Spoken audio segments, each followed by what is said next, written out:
juicy. One of them ziggers I took my to me. That's the way to grab it, God. So grab it to the show. Hey! I'm a party. I'm sing, I'm a kissing. Pretty Betty, not that.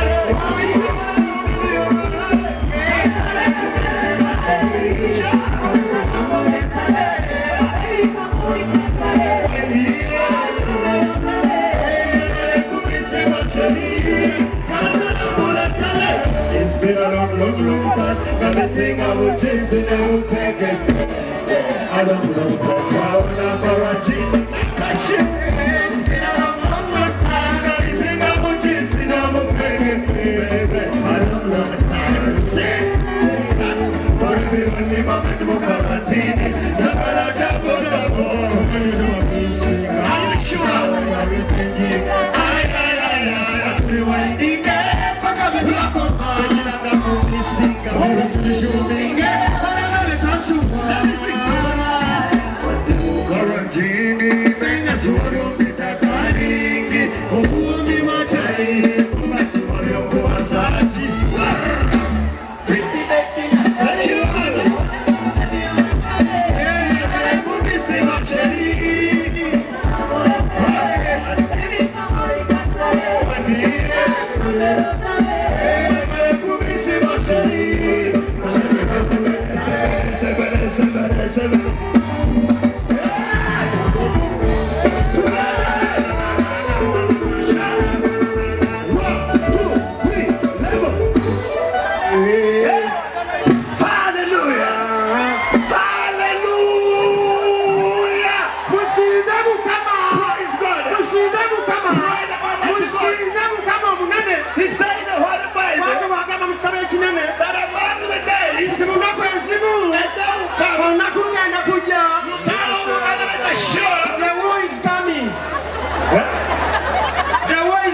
Solution ino muyoka kuwechikolo neddagala mukazi wayomba nnyo buli wakoma wayomberera watandika okuyomba mu Luganda dda mu Luzungu teri bigambo 10 biyombebwanga bya Luzungu era olukutukako nebayomba mu Luzungu biba tebinyuma bwomusanga wakanataka gwe Maulana mubeera mugwenzi ebye muzungira kiki kyononya kiki kyesirina muzunga mugwenzi oyagada bakazi ono oyagada jazira stupid keep quiet. I've been watching football. Now what are you saying? I've been watching football. Now what are you saying?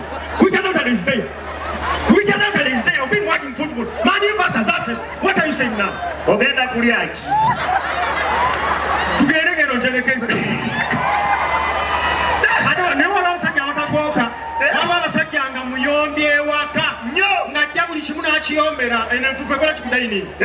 Ena mvakwasi kudaini efufu basi mundoka sente mugenda kirongo aba bigo bena ebifanana aba masapi kibona bena kulongo sabuli bamudaini msijagala kwa mfufu ne mujirongosa omusajja omuyobirako mawenke nga buli wamu wayonyo nanonya kyayombera nga tashiraba mwana munabere daini ngarashi wayonyo buli kimu akirongosezza efufu ya kudaini mwagitaddewo efufu ya kudaini mwagitaddewo omusajja omuyombi tasebe n'abanyabo njagala ba amawulire nti olwaleero mutuleetende mugenda kufuna kijjobi omuyimbi gwe mulina leero ye alina sheegi kabaka talina walala agenda yimba obuyimba bwe nga mukakkamu ugweyo naye ne bakubanga sho ya bafana singa mugenda funa mugati olutala agenda kujanga mukakkamu ayimba obuyimba bwe bwonna bagenda kujja bamulange basebeni banyabo twagala bategeeza wenanga wali basebeni banyabo twagala bategeeza tugenda maaso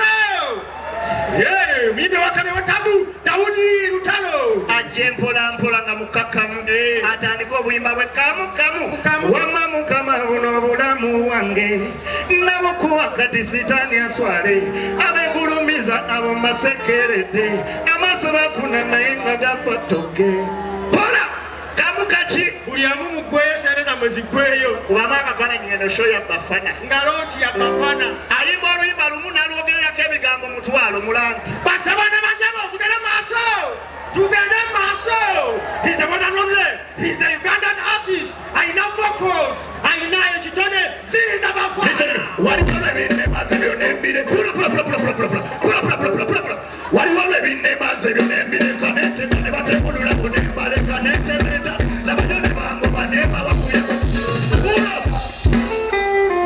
Yagalo bagamba bana ba mama. Amanya bapitaziza bafana. Tuyimbira myoyo. Music waffe wa myoyo. Listen. Watch me na family. Watch me na family. Pull up. Tulina ebitone. Abo be batu baffe. Wadira wanola kulugire. Abo be pull up. Yoyo muno goye. Mwebale kwagira bafana. Olunaku lwajja tugenda beera mukono. Twesanga mukono ziza bafana. Ngamaze. Ngalo kyewedde.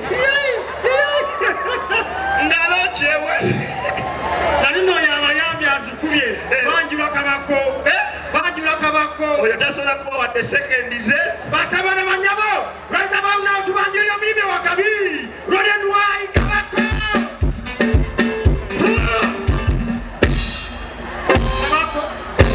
Awagira kabako kolawa.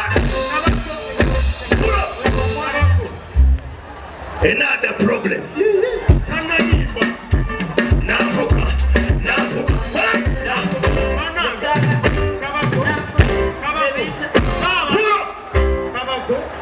Another problem. Olayimbira abantu. Musule bulungi magiga. Ate kabakaina obuzibu. Basaba na banyama kabakaina obuzibu. Kabako yowulira akadongo aka. Kazinirawo. Era kabako kino kijja mutukako. Sezaala waffe bamuyite. Ayogere ku mukolo. Naye kabako kino kyabeerako basaba na banyabo. Kitalo nnyo taata wa Dumuna bw'atyo bwe yagenze. Tekirina kyakukola abantu baffe enkya n'eggulo. Nabasooka tuyite omuku omukulu maka gano Reden Wai Yusuf Kabako abeeko obugambo obukini bwatuwaayo Ajja okwogera kumbe eri waliwo drive esiiza bwezi alutalo. Kabako jangu ssebo Kabako. Baganda bange amanya nze Reden Wai Kabako kuno bukoyi tuli ku buko esebo nze Reden Wai Kabako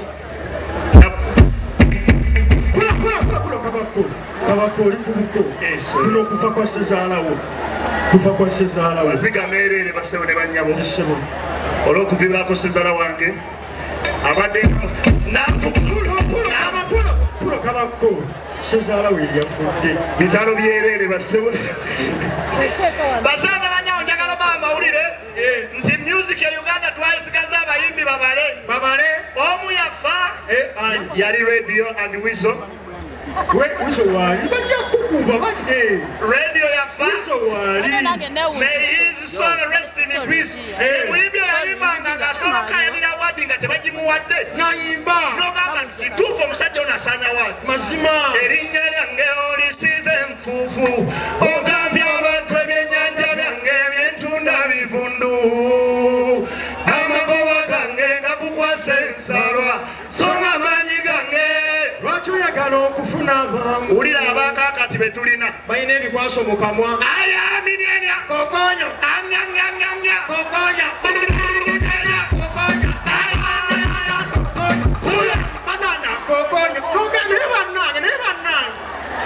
naye tulagawa wemutaatereze musiki omyage nakayanira awaadi oyo bagenda kulanga best artist of the year e Uganda nga Kasiru yawangudde award abantu bakuŋŋaanye bangi bwe bati ladies and gentlemen, right about now introducing the one and only. He's the artist of the year 2030. He's none other than King Difa.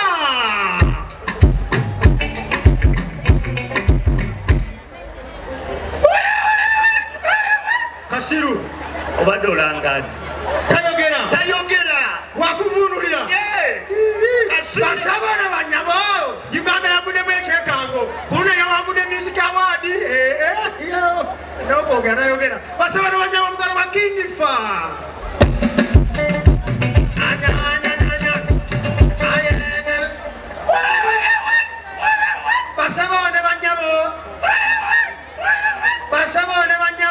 abakyala mwami tosiruwala.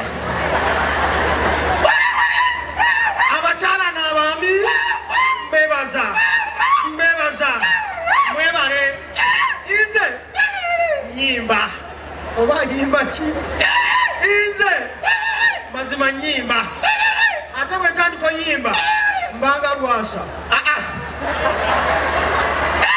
nze bwe nyimba ninga lwasa mpome eddoboozi nyoko lwasa mpome zibulwendaba olulimi ndaba lwasa nze naye abakyala n'abaami mbebaza okumpa awaadi eyo olwakayimba akamu kennina mbebaliza ddala mwebale naye olwawaadi eno oyinze abakyala mbangudde awaadi naye abakyala munnegendere olunaku lwa leero genda baletera awaadi buli mwagisikiro olwawaadi eno olunaku lwa leero abakyala genda baletera awaadi buli mwagikwatako ngaaginya abakyala mbangudde awaadi olunaku lwa leero abakyala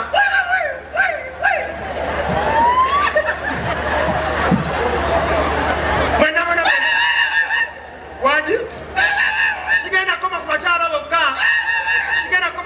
bokka wabula n'abaami olunaku lwa leero Musule bulungi Maulana. Good night. Thank you so much.